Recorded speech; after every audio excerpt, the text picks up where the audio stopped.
All right. Anyway, hello. Welcome to the Biz with JK. Here we are with Simon Hares, the first name of Simon Hares. And for all of you listening right now, wondering what the heck is going on, well, you had to be there, I guess, at the moment. But Simon, welcome to the show. Thank you so much for having me. It's great to be here. I'm excited to have you. I'm excited to have you. The energy that you give off, and we've had fun on our last couple of calls, and so I'm excited to get into it with you on sales and all the fun stuff that you do. Your company, Serial Trainer 7, has been extremely successful. And but why don't you start off maybe telling us a little bit about you and how you got into sales? Oh God. Okay. Me. Right. So, but I'm sure for those people that have seen me on other podcasts, they know my business name is Serial Trainer 7. But if not, my business name is Serial Trainer 7. And the 7 represents the 7 habits of highly effective people, which was written by Stephen Covey many years ago. And the 7th habit is always sharpen the axe, always sharpen the knife. Now, that's not a kind of serial killer reference, even though there's a serial in my business name. It's about always keeping your skills sharp and always making sure that you practice what you preach and that ultimately you can do what you're telling people or showing people or coaching people or teaching people what to do. And I'm so proud of the fact that I can call myself a salesperson or a sales professional and that I'm in sales. So many people are ashamed of that, and I genuinely am not. It's one of the most noble professions that's out there. And people who don't work in sales don't understand this. They think that salespeople are just loudmouth wankers, and that's fine. And do you know what? I'm really happy to be called that, because I've got a gift that non-salespeople have, that other salespeople have, like you. And that is the ability to get people to part with their money in exchange for value. And that's a really difficult and hard thing to do, because we have to build the relationship and we have to go for the heart. So therefore, when I'm training salespeople, it is all about that passion and loving sales. I love sales. It's all about the great things, the relationships, the conversion, seeing yourself do well, seeing other people do well on the products that you sell.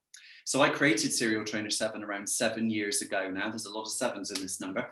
And I've been in media for around about 20 years in newspapers and in magazine publishing. So I was used to selling something in terms of advertising, which was a concept. And people who sell advertising don't really sell advertising. What we sell is we sell an audience. So it's about selling that value that the audience brings, not necessarily a box on a page or on a website, skyscraper or what have you. So during the last 7 years, I've been working with lots and lots of different companies, businesses in workwear, large brands within the workwear industry, within light side and heavy side, within aggregates and quarries. I've worked with the NHS. I've worked with luxury retail, you name it, it's all out there.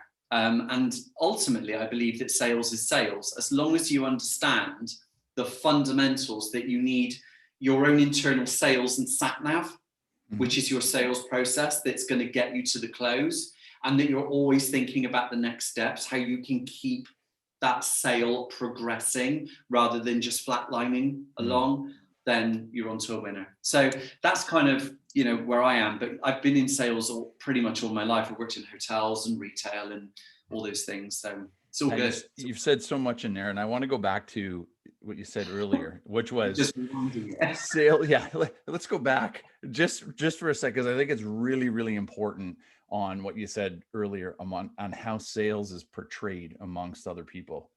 Why is that? Why are sales individuals portrayed negatively amongst other people?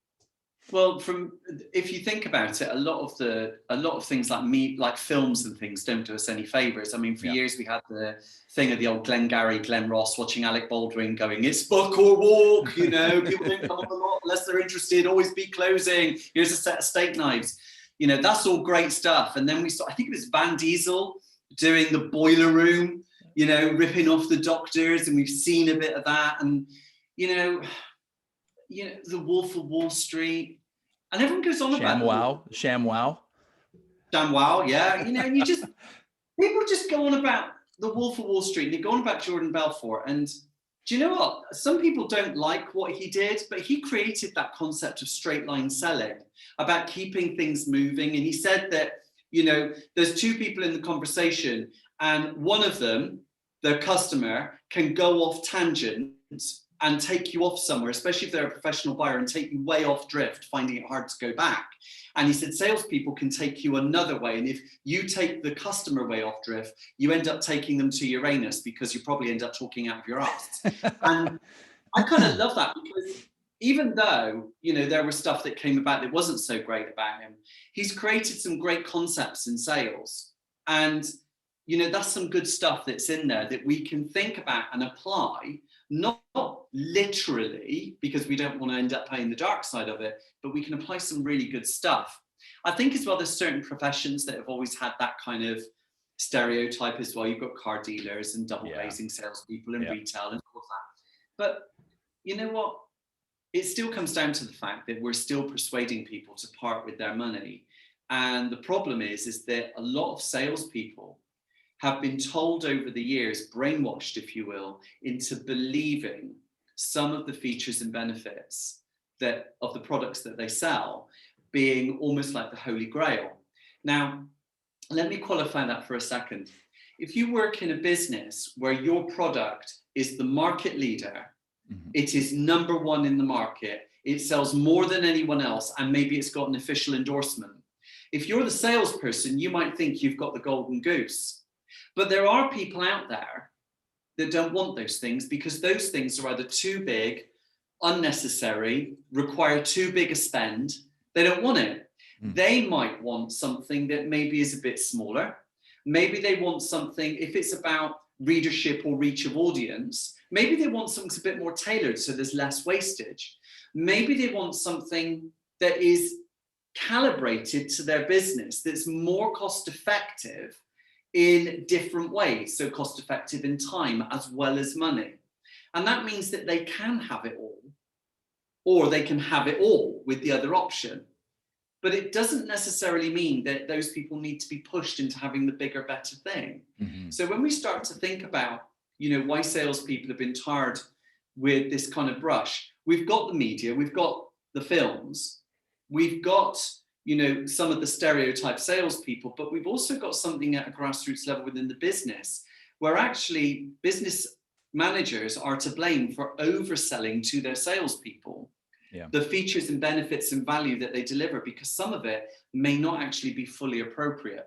And so therefore companies are missing out an entire sector of the market. And that's where we start to see crossover between segments in market. When I worked in advertising, we would be up against different magazines where an official title would sell all these numbers, and then an unofficial title would sell these numbers, and there would be a crossover. And if you think about that crossover, the crossover means that that bit they're getting 2 bites of the cherry. But there are other people that don't want that other side. They want something else. Sometimes an official product can feel too biased, whereas an unofficial product can feel a little bit more real. So, you know, there's lots of reasons why, but you know, that's what I think anyway. Yeah, no, I love it. I think you're bang on there for sure. And, you know, you've been extremely active on LinkedIn.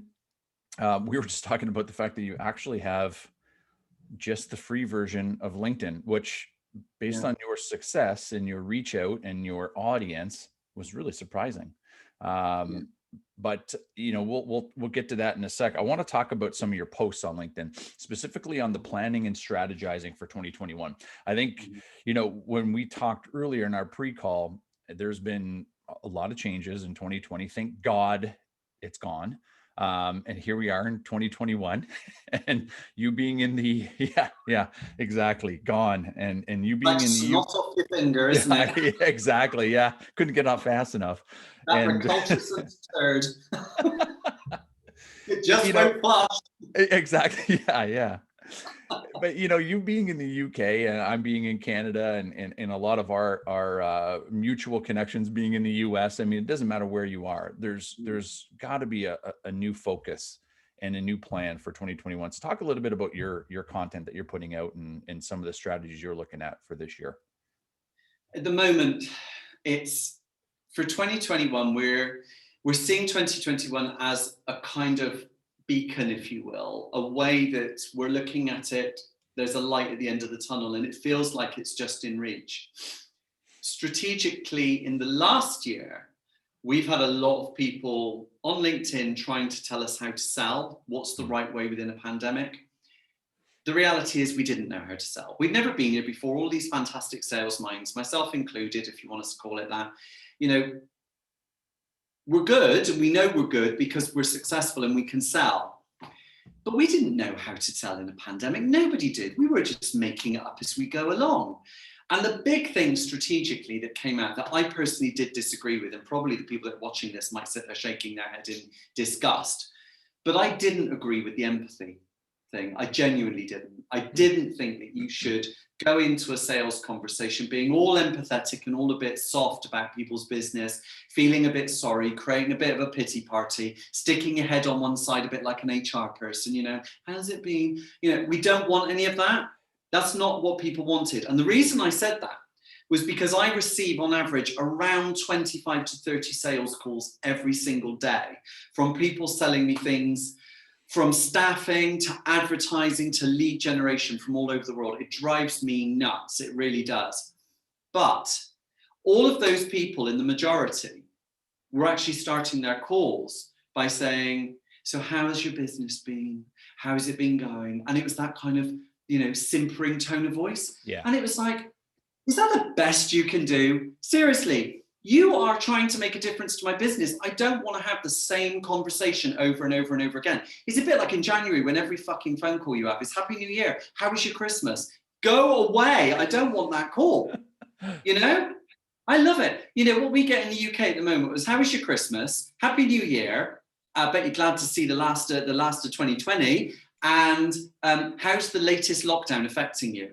It's like, really, really. Christmas was shit, just like everyone else's. Happy New Year, yeah, I'm glad to see the back of 2020, just like everyone else in every other call. How's lockdown affecting me? Have a guess, buddy. Have a guess. Yeah. You know, it's the same bloody conversation.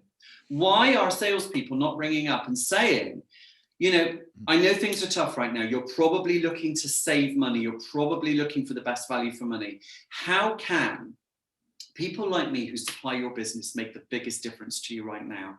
How can we actually make such a difference that we become an essential supplier to you in this particular situation? What are your priorities? You know how refreshing that is?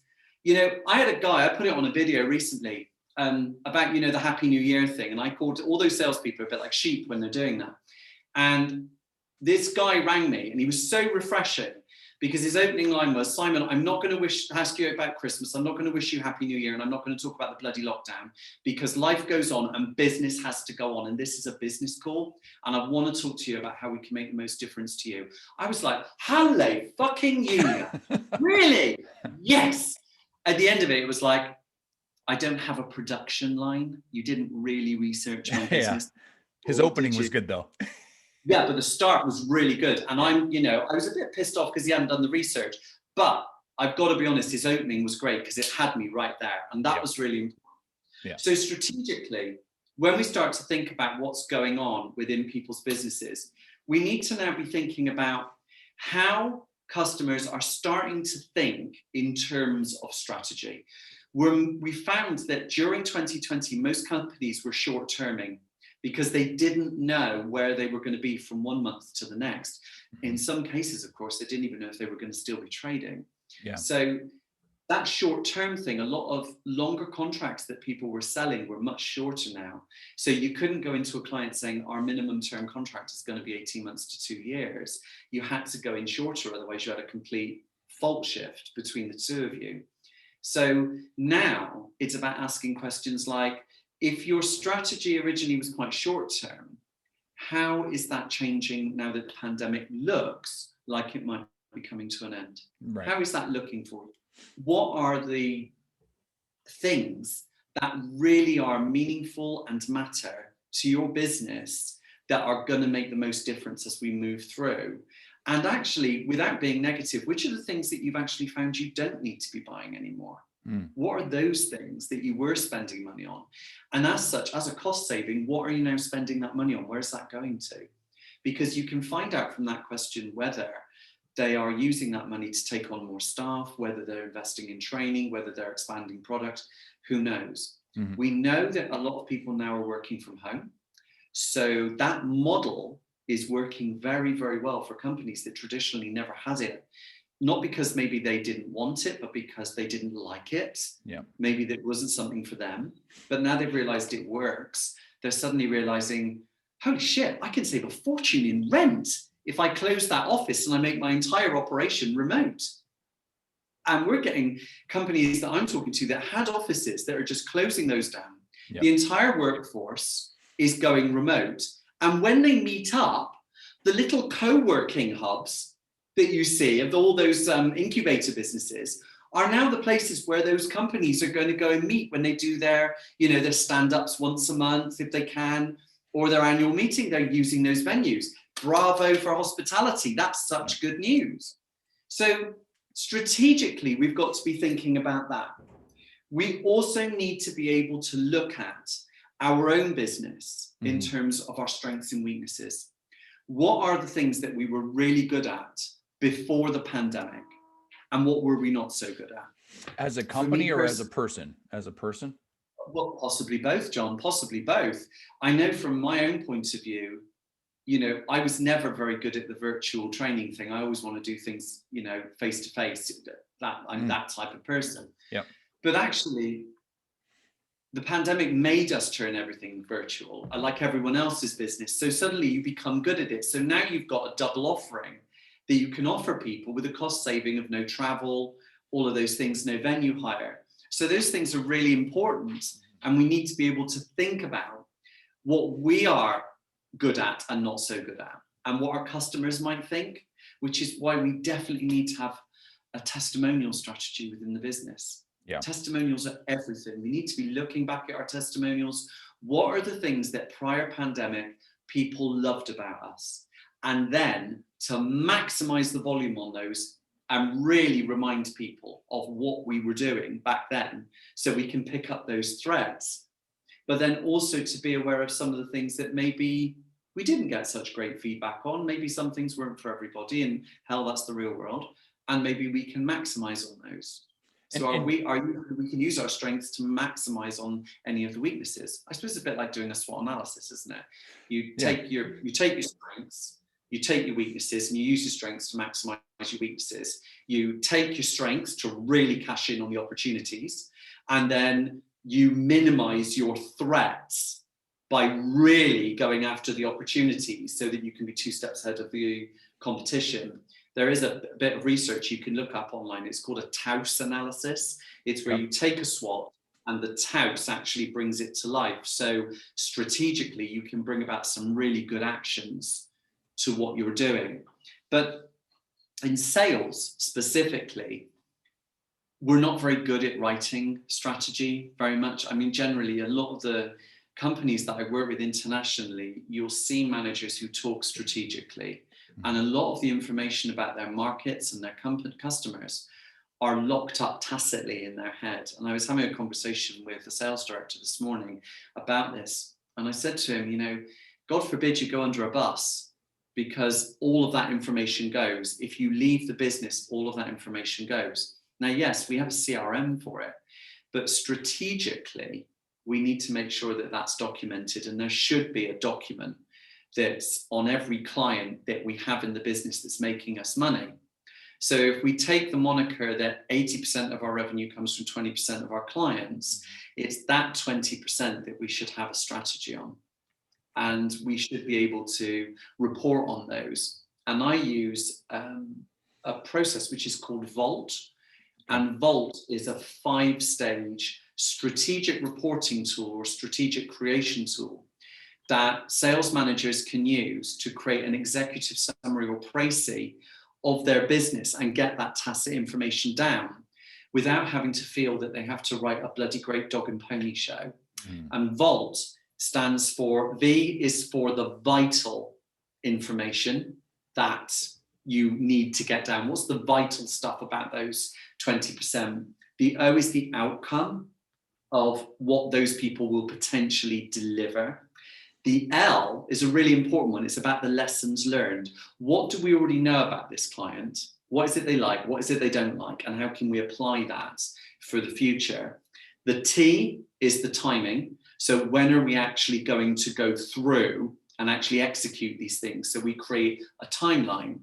And the E is the exceptions. This is your get out of jail free card. What the exceptions part does is it says, these are the things that could happen that could really blow it all to hell in a handbasket. So therefore, it could be that we predict a change in the market.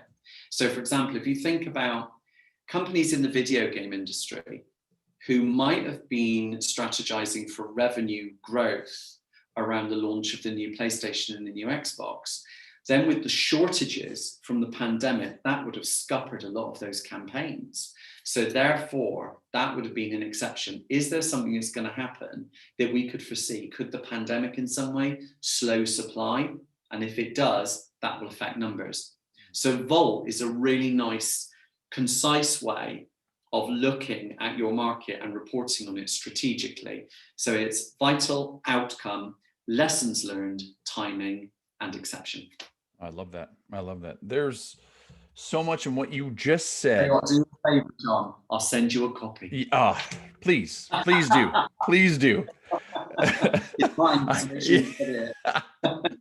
I should know you're always prepared, but so much to unpack there. And I mean, when we do our second podcast, we'll talk a lot about what you just said in that, because there's a lot of great information, from the Volt to the SWOT to, even when we started this one particular topic on how important an opening line is to get your client's attention. Now, he dropped the ball on the meat and potatoes of the discovery. He didn't know anything about you, but at least he got your attention. So there's a lot there. But if you could look at one tool right now, and you kind of honed in on what the next topic will be, is you're a people person. You like to be in front of the people, shaking the hands.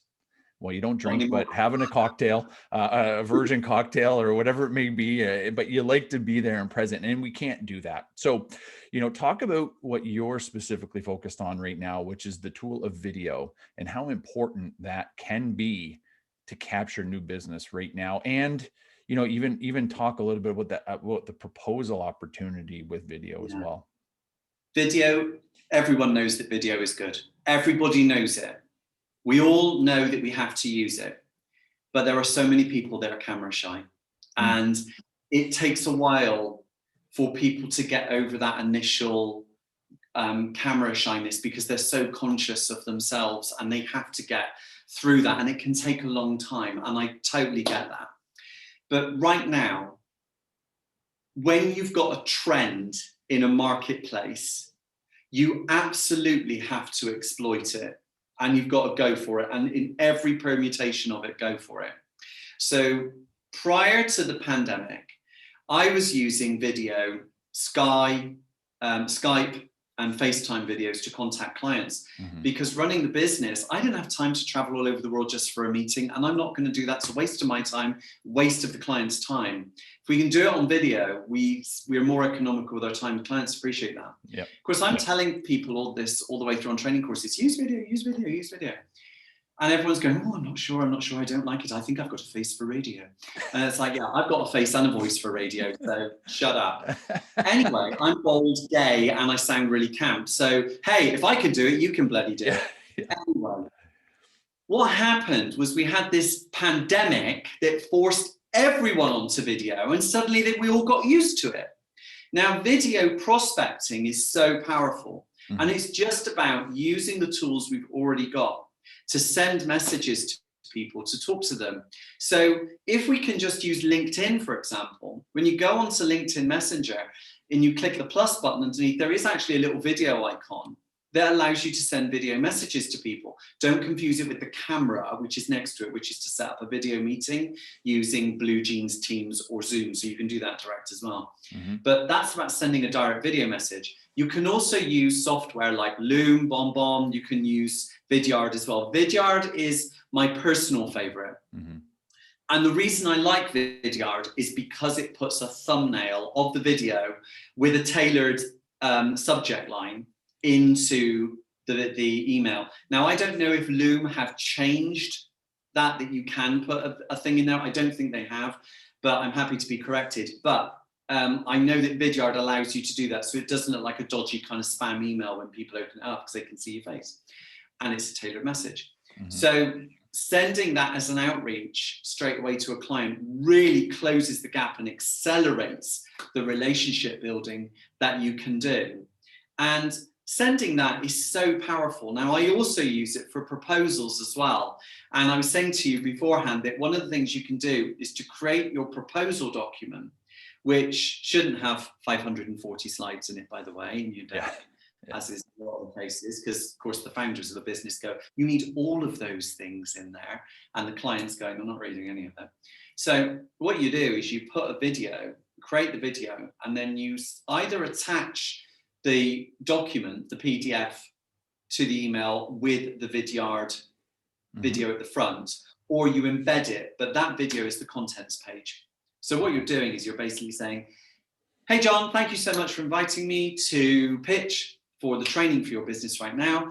This video acts as the contents page for the proposal, and I just want to navigate you through the page numbers whilst we're here. Pages 1, 2, 3, and 4 are an introduction and a recap of our conversation from before, so that you know I've listened to everything that you said and we understand what you need. From there on, we've got another 5 pages, and this is the solution and the courses that we offer and what they look like. Next couple of pages, cost and investment, a little bit on there so you know what you need to do financially. And then lastly, I've ended it with a few testimonials from my business, from other clients, so you can see what other people have thought of the training that we've offered. There's a deadline on the end as well, and a note to tell you that the next steps are going to be me getting contact to follow up in the next 4 days. Enjoy the read. Thank you so much for allowing me to pitch, and I'll speak to you in a few days. Boom, done, got the mic, gone. It's so personal. People love it. They really do. And clients that I'm working with at the moment are contacting me saying, one, that video has allowed them to talk to people that traditionally have never taken their calls, which is amazing. Because even if you're not getting the sale straight away, that's such a bridge build. I've got clients who are saying that as a result of doing video, they have one business that they would never have had before. And this is not one-off pitches. These are long-term things, which relates back strategically that people are now thinking a bit more long-term, of tens and hundreds of thousands of euros, pounds, and dollars. And that's such good news. So that's kind of social proof that video really works. I've won work. In one case, I beat 22 other training suppliers for a piece of work. And when I asked for feedback, why did you choose me above everyone else? 2 things came back. Number one, because you used video and you talked to us exclusively on video. All your messages, everything was video. We've never seen that before. We loved it. And the second one was really interesting. They said the other reason we chose you was because you were the most expensive. Interesting. And that was very interesting. And during the conversation, I had said to the guy on the phone, he'd said, do you offer a new business discount? And I said, no, I don't offer a new business discount. These are my prices, that's that. And he said, oh, can I ask why? And I said, yeah, you can ask why. I said, but I'll answer it this way. I said, I noticed on your LinkedIn profile that you actually used to work for a BMW dealership. And he said, yeah, I did. I said, so someone comes in for a brand new BMW as a new customer moving over from another brand, and they say, can I have a new customer discount? What did you say? And he went, no. I went, I rest my case. And that, apparently, that got me the business, because it's about holding your value. Because if you end up on a race to the bottom, all you're doing is just ending up doing double the work for half the money. Who wants to do that? Hold your value. Your businesses that we work in have a place in the market. And sometimes the easiest representation of that is to literally just draw a cross on a piece of paper. On the horizontal axis, go quality, high, low. And then on the vertical, go price, high, low. Where you've got high quality, high price, in that little quadrant there, put all the companies that work in that space. And then so on in each one, even if there's crossover. Draw a line directly through all those that you directly compete with, and you will see the ones that you don't ever need to even talk about. So that when a client says, we are currently talking to this person as well as you, they're offering it cheaper, different, you can actually say to them, hand on heart, we do not compete with those people. They operate in the same market, but in a different space. We're in the same storm, but we're in a different boat. Yeah. I love that. Hold your value. That's tremendous. Hold your value every single time. I hate it when people turn around and they think that the only reason someone's going to buy is because it's cheap. Yeah. But it's the first thing that sales professionals, well, I won't say sales professionals, I believe sales professionals know how to hold their value. Sales reps will generally do. Drop the price, try to capture. And I like that story because it's important, and it's everything that we teach as well, whether it be with sales organizations that I worked with or my audience is hold your value, don't drop your price. Find the solution, and in roping that back into the video, put yourself out there and present yourself as a value add, as that without doubt. Little bit higher end. The thing is as well, I mean, and I know there's going to be a lot of people who watch this and go, no, there's times when you have to discount. I agree. But remember, the rules of negotiation are, in order for me to give you something, you've got to give me something back. Yes. So consequently, or subsequently, I always get those two mixed up.